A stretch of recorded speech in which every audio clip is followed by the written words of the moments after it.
This episode of The Therapy Show is part of the Just Therapy podcast series, where we focus on values driven mental health topics rooted in family, faith, and tradition. Whether you're a therapist or someone seeking real, practical insights, you're in the right place. Let's dive in.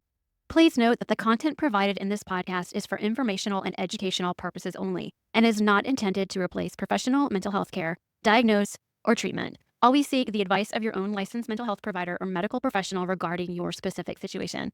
While I am a licensed marriage and family therapist and my guests are also professional counselors, the discussions in this podcast are meant to offer general insights and should not be taken as personalized therapeutic advice. Listening to this podcast does not establish a therapist-client relationship with me or any of my guests.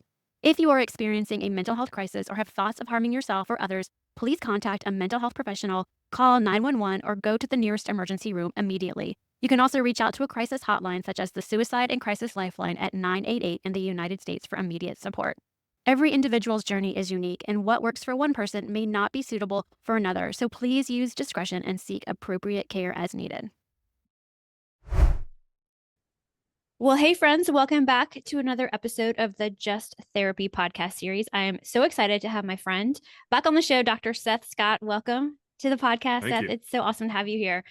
But before we jump into today's topic, could you share just a little bit about who you are, what you do, and a little bit of your background? Sure. Yeah, as you said, I'm Dr. Seth Scott.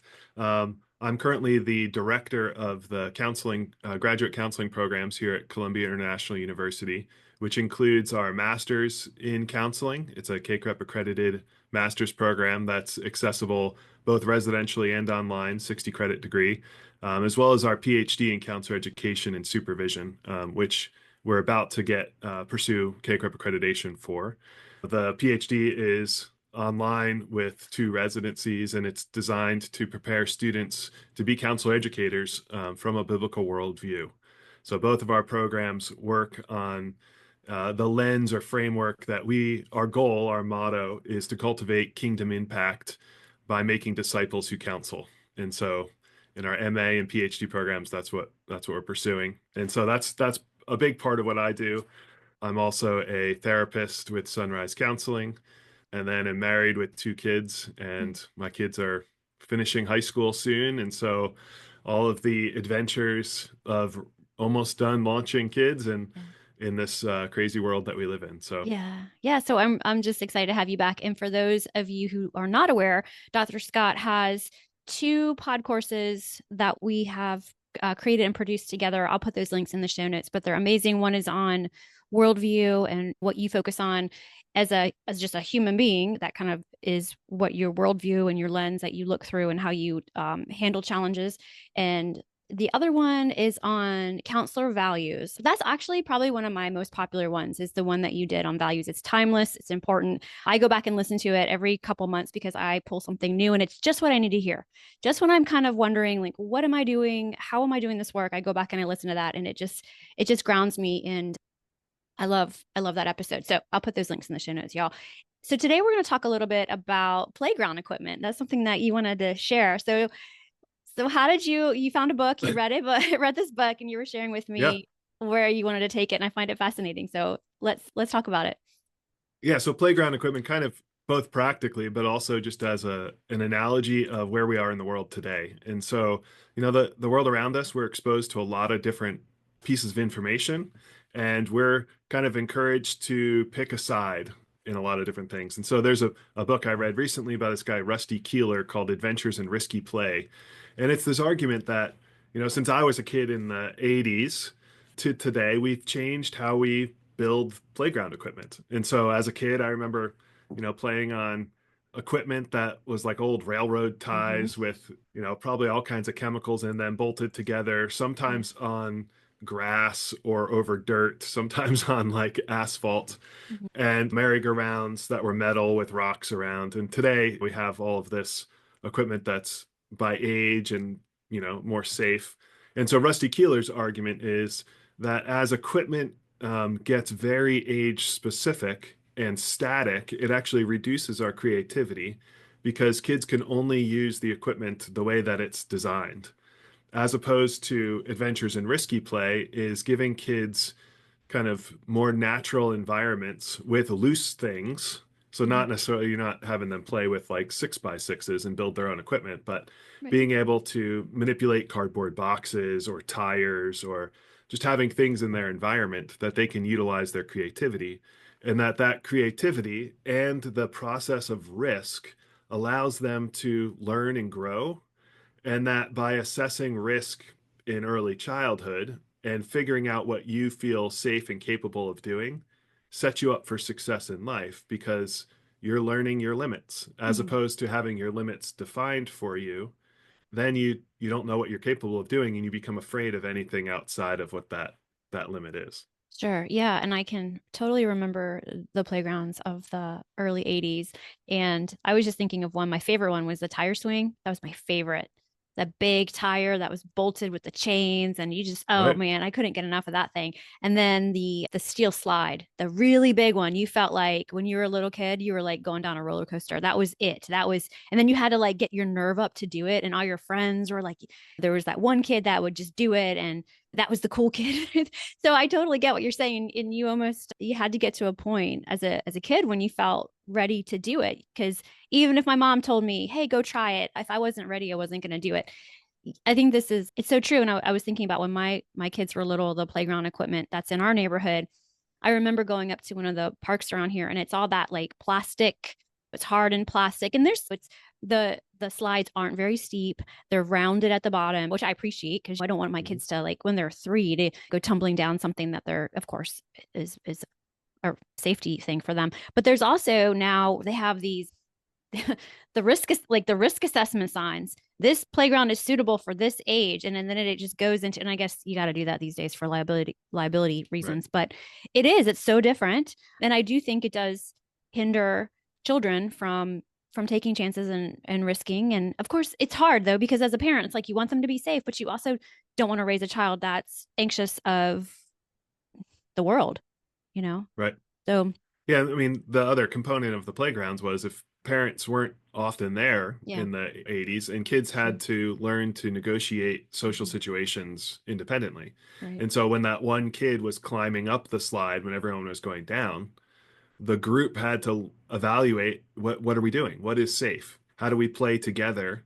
And a lot of that is learning social negotiation, learning how to deal with conflict. Mhm. And when families were bigger, that was also the case, right? So if you grew up in a family of multiple siblings, you figured out how to share things, how to share space, how to lick the last piece of something so that you knew it was going to be yours. Right. Um, and I think as we look at our culture today that lacks resiliency and really struggles with overwhelming feelings and feeling afraid Mhm. is it seems evident that we didn't ever have to lick our cookies, right? Right. We didn't have to negotiate early on and figure out what that looks like. And so in clinical work, where it seems like, at least in my work, that we're having to teach and train people how to deal with kind of social skills, friendship, Mhm. negotiating life in areas that in previous generations they would have learned kind of naturally through the progression of growing up.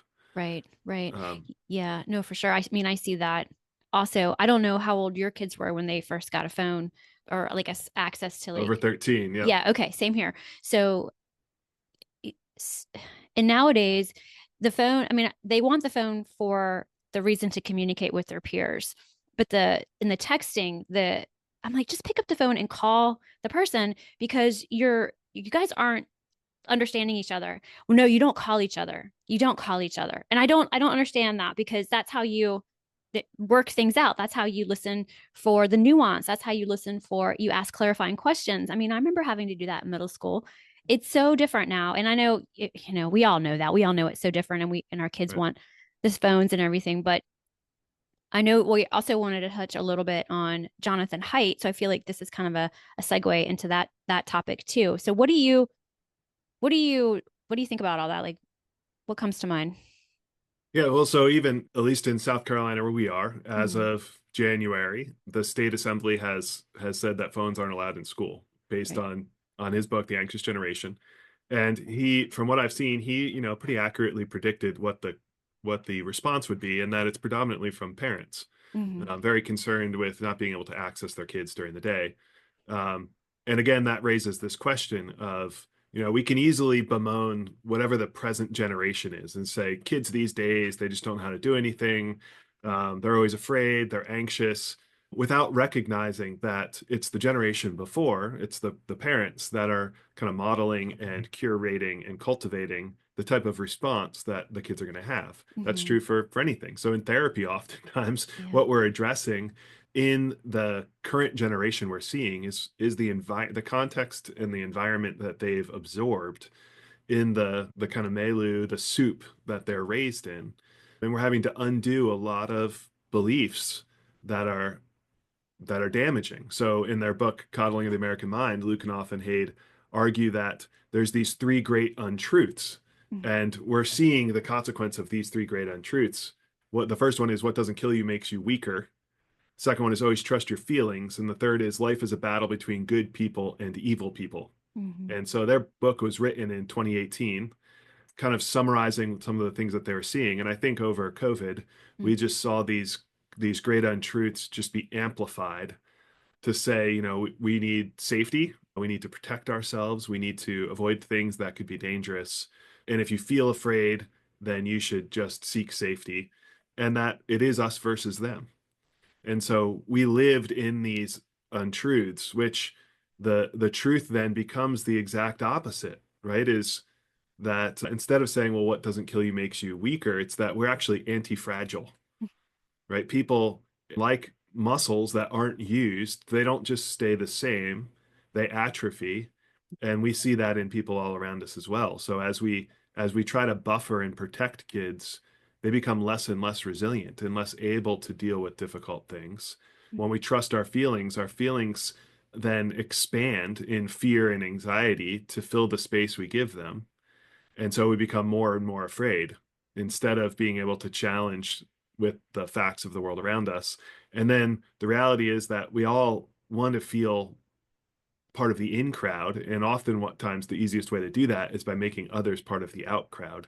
And I think that's part of the human condition. Mhm. And so we need to push against that by uniting on those things that make us the same instead of dividing on those things that make us different. And if Mhm. we can do those three things, as they note early on, 7 years ago now, then in therapy, we're pushing against all those same untruths to try to create people, Yeah. kids, adults that recognize that we are made in a way to relate to others. We're made for relationship, and that when we are afraid of relationship, we'll end up just kind of spiraling, which is what we're seeing.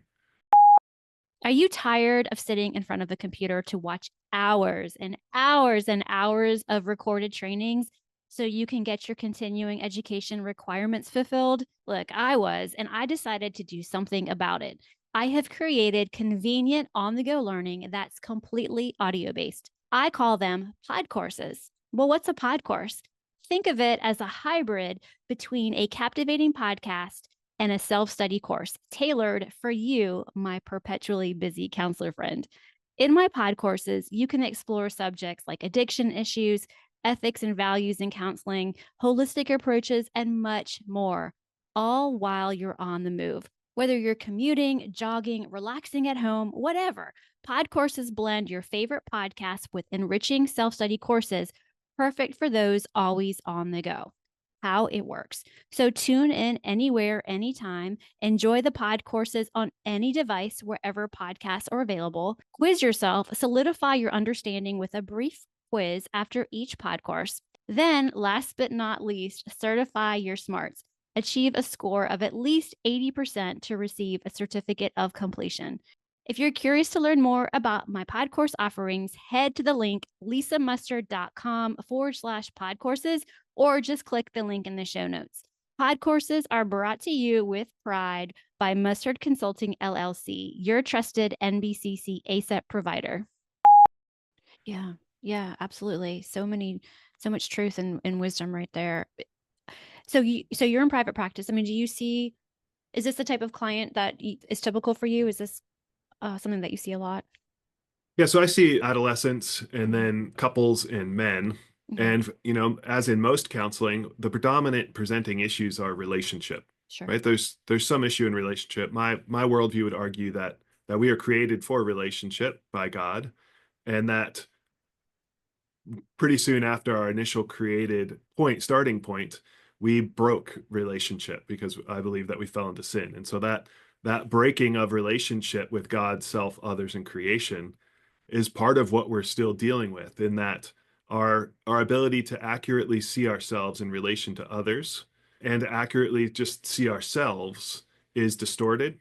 Mhm. And so I always assume that, selfishly, that my perspective is accurate and that everyone else is wrong, right? Mhm. That's my default setting. Mhm. And so, unless I have people in my life that I can trust to challenge that default setting, I'm Mhm. going to end up kind of closing in on myself selfishly. And that's kind of the general overview of what I've seen in all counseling, but what we see in the world today, because our culture reinforces this wrong belief that all we really need is ourselves, and that we should only really look out for ourselves and trust our own perspective. Mhm.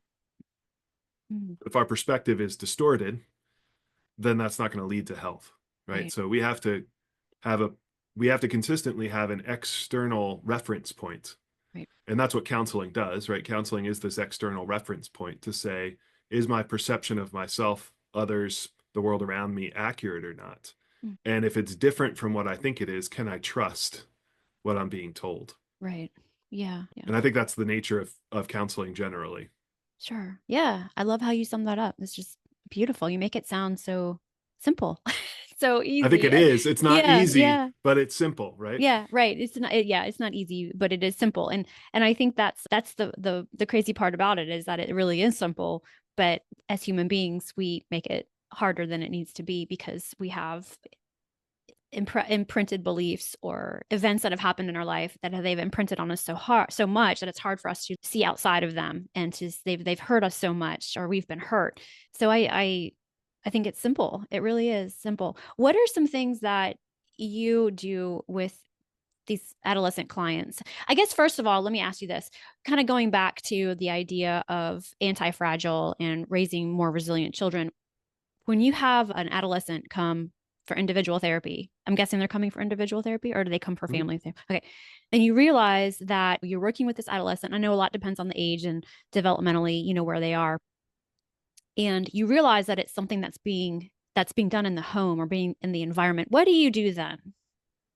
Yeah, so I try to use kind of illustrations and examples a lot in my Mm. work, because especially with adolescents, their brains aren't fully in abstract thinking yet. And maybe never will be. And so Right. Yeah. the illustration that I use is being able to say what seems normal to you. Mm. Like, and what determines whether something is considered normal. And I use the language of cultural mainstreaming, right? Mm. And cultural mainstreaming, or context dependent learning, says that what we're exposed to repeatedly is becomes our new normal, Mm. and will kind of conform us to its perspective and to its image. In the same way that, you'd say, like I would say, I don't have an accent, Mhm. right? But when I talk to people in Columbia, South Carolina, they have an accent, right? Sure. But I don't have an accent. Mhm. I'm originally from New Jersey, and so Yeah. it comes out sometimes, right, when I say water, coffee, things like that. But around here, I hear kind of a, a southern twang that I would say is an accent, but when you're here, it's not an accent. That's Mhm. the cultural mainstream. That's what you're used to. And Mhm. so, because you've been in it, you get used to it and don't hear it anymore. And so, all of life has that. All of life, from the media we consume, from our cultural experiences, from our family experiences, from the schools that we attend, create what seems to be normal for us. And so, as I work with adolescents, one of the first steps is defining, well, what are those things that we think are normal that may not be normal? Right. And one of the concerns over the past few years is this normalization of increased anxiety, that the levels of anxiety we're experiencing in our lives it's just normal, that we feel this way, that we're having trouble sleeping, that we're struggling in our friend relationships, that the world feels unsafe. And then the question we have to ask is, well, what might be feeding that view of the world? Mhm. And Jonathan Haidt would argue, and I think demonstrate, along with many others, that our devices are feeding a level of anxiety that is significantly higher Right. than in previous generations. And so part of what I want to do with adolescents initially is assess, what contributes. So how much time are you spending on your devices versus with your friends in person? What is your relationship like with your parents? How do you know that you are seen, heard, understood, right? Dan Siegel argues that every kid needs to be seen, feel safe, and know how to soothe. And so seen, safe, and soothed are those kind of base qualities in childhood that oftentimes because of devices we miss. Mhm. So you have intermittent exposure where maybe you're trying to talk to your parents and they're on their device or you're on your device and you don't feel seen in the same way. And as a result, you don't feel safe. And then your only method for self-soothing is avoidance, escape, or numbing through the device. And so Right. as I'm working with my clients, part of it is framing this, who am I? How do I know who I am? How do I anchor in what is real? And then how do I present myself to others? And those are all kind of part of that cultural context that we want to understand. And then choose what gets to contribute or not to our understanding of self. And then what gets to contribute in how we then present ourselves to others in the world. Right. That sounds I want to send all my adolescent folks to you now. That's great. But Yeah, I mean, it's yeah, go there's a ahead. lot to it, right? There's a Yeah. lot that feeds that we don't realize. Most of Mhm. it is unconscious. Yeah. And so the goal is to make what is implicit explicit, Hmm. or like Freud would argue that we need to make what is unconscious conscious. But I would argue actually that one of the goals of therapy is not just to make unconscious conscious, but to then learn to correct it, make it new habit to make it unconscious again, right? Hmm. That's what effective therapy is. Right. It's exposing what is unknown or uncertain, making it known so that you can choose, Hmm. and then making it habit so that you don't have to choose every time.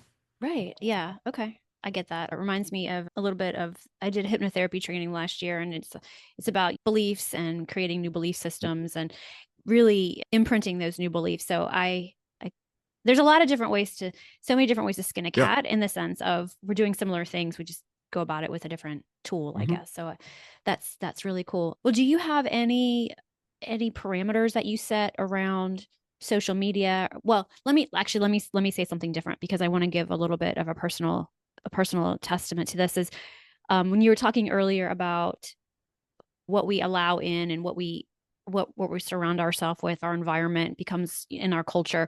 I have recently decided to take social media apps off of my phone because I would find that I would get on Instagram and my anxiety would just shoot through the roof because I subscribe to all these different news channels on Instagram because I feel like, oh, I'll just get a quick bite of news. But when I click on one, then it shows me all the others. And a lot of it is the same story over and over again, just presented with a little bit of, content. And I would get off my phone like, oh, just I can't, my brain can't handle all this. So I took Facebook off my phone and I want to take Instagram off. That is my next thing. And I want to get to a point where I'm just not even on them. So it's tough though, because to promote what I do and the Right. podcasts and the courses, you gotta have, at least I think I gotta have it, but maybe I don't. Maybe it's just something I tell myself because everybody's telling me I need it. What do you think about that? Like how do you have social media There on your phone? is I do on my phone, but I Okay. don't use it. Okay. Because I use it for notifications on very particular things. But Okay. there is literature that argues that using social media on your screen on your computer versus your phone has a different effect. And so Hmm. the scroll effect is different if you use a computer because it's not like they don't make social media to be designed for computer screens anymore. They're designed for mobile screens. And so the doom scroll is you're more likely to get locked into it on a device. And so Okay. one of the ways that some of the literature I've looked at encourages you to make this kind of harm reduction step is to get it off your phone, but if you still use it, set it with time parameters on Yeah. your computer, on your device, right? Yeah. But I mean, it's this recognition actually that it's not just the content, though the content I think is this factor, right? Is news, the things that can make us angry are what gets clicked. It's what keeps us engaged Right. more, Yeah. and they know that, right? The Yeah. Social Dilemma documentary looked at all that, Hmm. but it's not just that. It's activation of the prefrontal cortex in emotion and response, and it's what we are repeatedly exposed to becomes what is our normal. Right. And so if our downtime is filled with kind of mindless scrolling, even if the content is innocuous, right? It makes us feel kind of tired. It Yeah. makes us feel stressed. It makes it feel like we're constantly on the go because the time that we should have that's recharging is either, even if it's just neutral, it's just a pause. It's not actually a recharge, Sure. because we're not doing anything to feed, Mhm. as opposed to, putting the phone down and going for a walk or having a conversation with another person. It's fascinating the way that we are created in that it requires the expense of energy to gain energy, Mhm. right? You'd think that we would have a finite amount of energy and that if you went to work out, you would just run out of energy. But the way that we're designed is that when you expend energy, actually, it gives you more energy. Mhm. And so one of the lies of our devices, of technology, is this kind of presumption that we need to kind of reserve and preserve our energy. And so we'll do that by just using our devices instead of putting them down and using energy.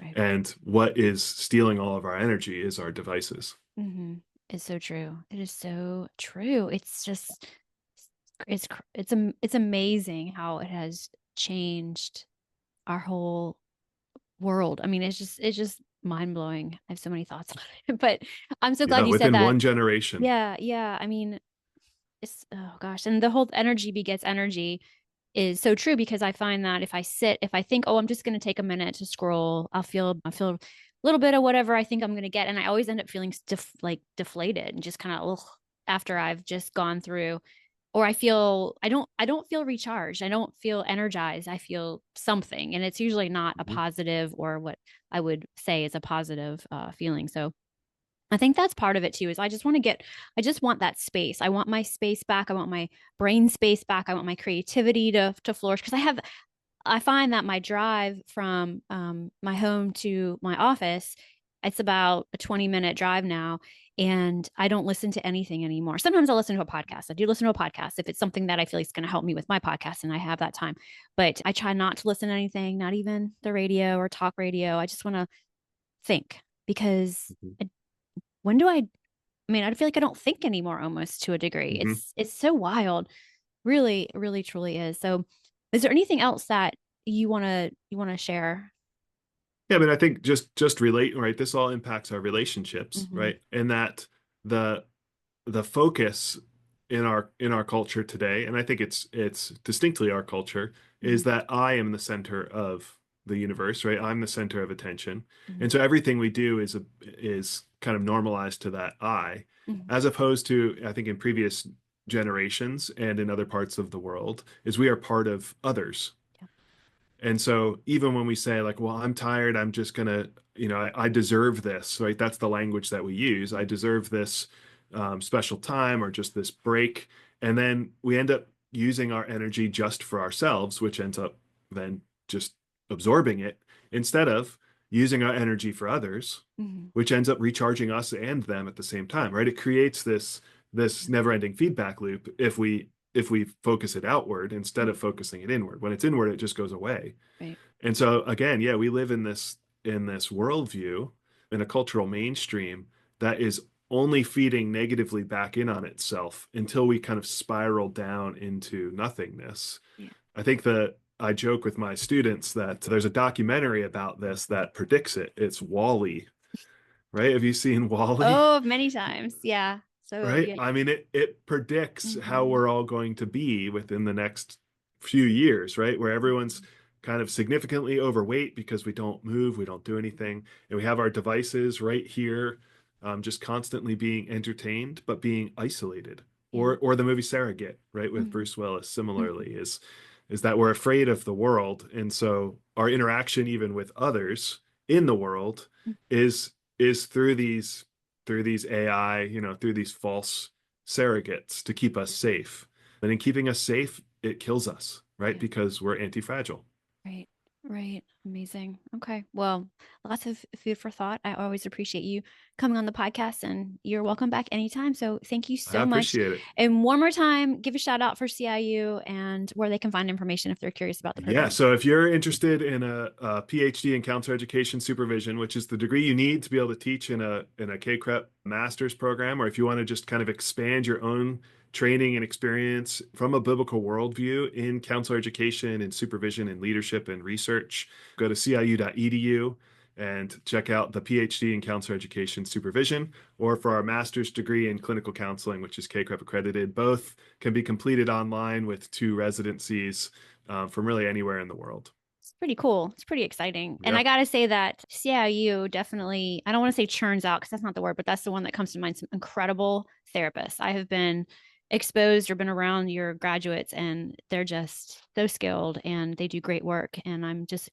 grateful for you. I'm so glad you moved to South Carolina a couple of it's been years great. ago. It's just been a wonderful blessing for us to have you here. So thanks again, Seth, for being here. It's just been great. Great. Thank you. You're welcome.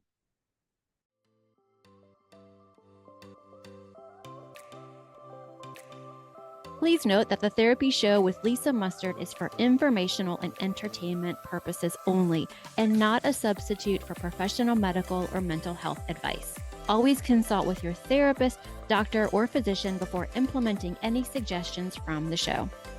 The Therapy Show with Lisa Mustard is edited and engineered by Chelsea Weaver. If you're looking to start a podcast or ready to take the editing off of your plate, be sure to visit chelseaweaverpodcasting.com. Well, that wraps up another episode of The Therapy Show with Lisa Mustard. I know there are hundreds of thousands of podcasts out there, and I'm thankful you've chosen to listen to mine. Be sure to visit lisamustard.com to access the show notes and discover all the pod courses and other continuing education offerings. And I'd be grateful if you subscribe to the show. Thank you.